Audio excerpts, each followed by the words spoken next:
A heart filled with love is like a phoenix that no cage can imprison. A rebirth out of spiritual adversity causes us to become new creatures. Whether we remain the ash or become the phoenix is up to us. In order to rise from its own ashes, a phoenix first must burn. He was a phoenix of blood, rising from the ashes of those who had fallen and suffered before him. All the pleasure of sin cannot be compared to the satisfaction with sweetness of life in the Spirit. Some things scratch the surface, while others strike at your soul. Birth is violent, and out of that violence is our only chance of rebirth.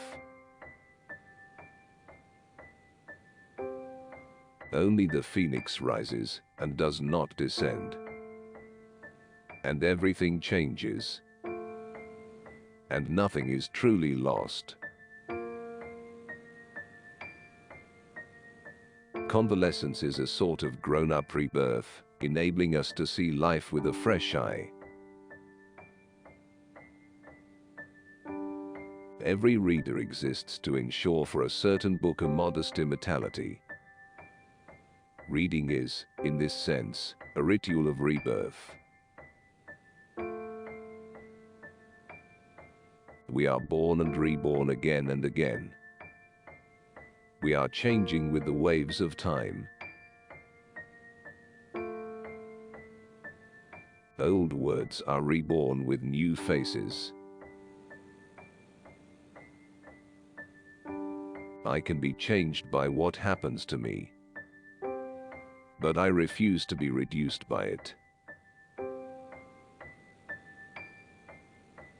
Everywhere we shine, death and life burn into something new. Each night, when I go to sleep, I die. And the next morning, when I wake up, I am reborn. The sooner the rebirth, the prettier the corpse.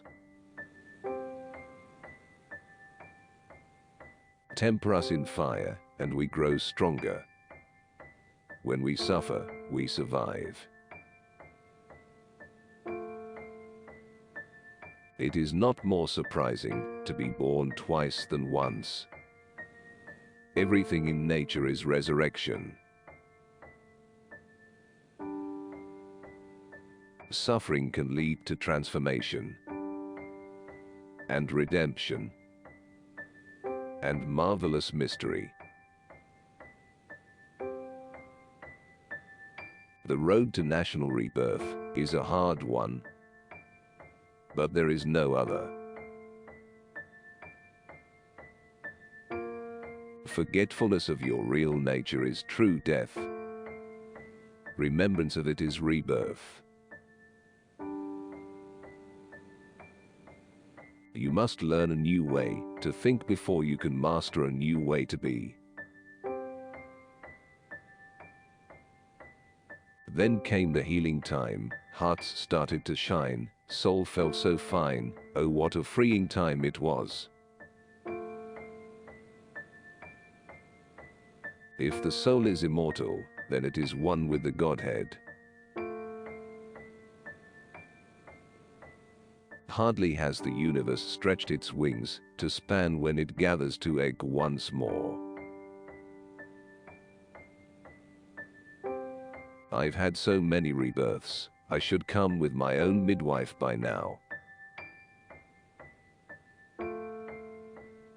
Redemption leads to rebirth.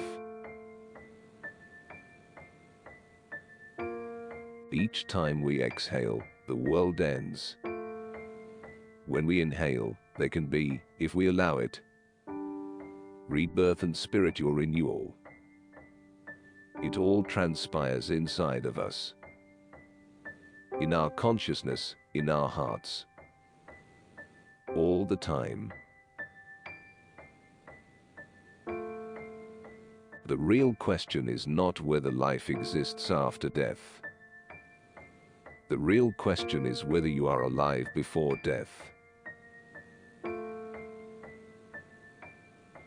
It will be an outgrowth of this incarnation, and what happens between birth and death. Everyone focuses on the earthly state, but how cool might death be? I believe in spiritual rebirth, and I can't wait to experience that. My sun sets to rise again. There can be no renewal of our relationship with nature without a renewal of humanity itself. Coming together is a beginning, staying together is progress, and working together is success. Every day is a renewal, every morning the daily miracle. This joy you feel is life. Perhaps the earth can teach us as when everything seems dead and later proves to be alive. Now I'll count up to 12. And you keep quiet, and I will go.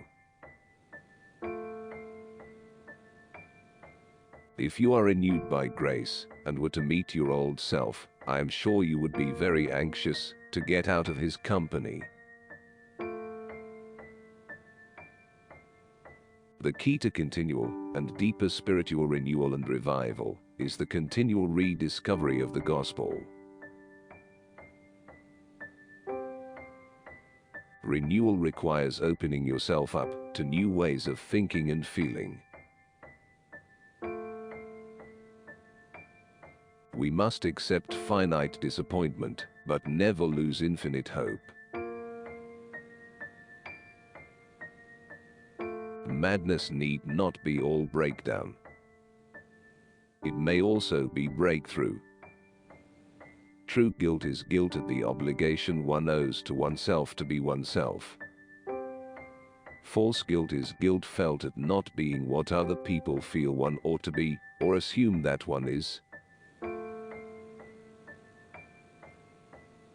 You give but little when you give of your possessions. It is when you give of yourself that you truly give.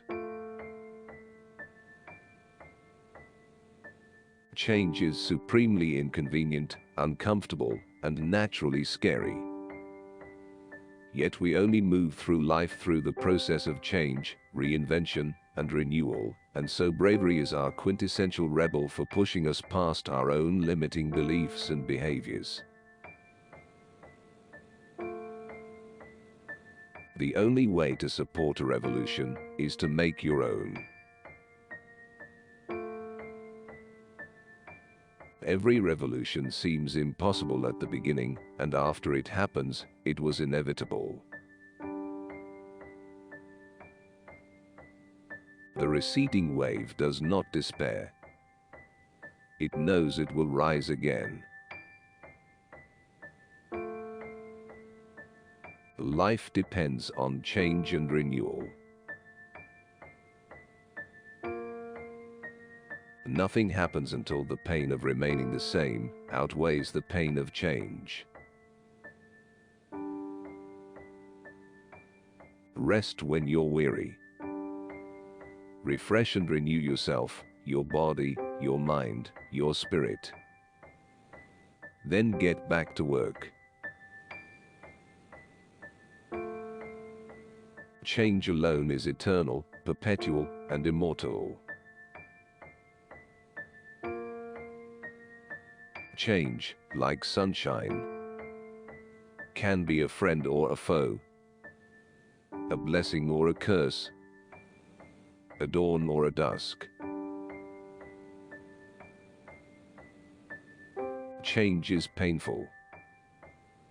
But nothing is as painful as staying stuck somewhere you don't belong. dreams are the seeds of change. Nothing ever grows without a seed, and nothing ever changes without a dream. Life is a series of natural and spontaneous changes. Don't resist them.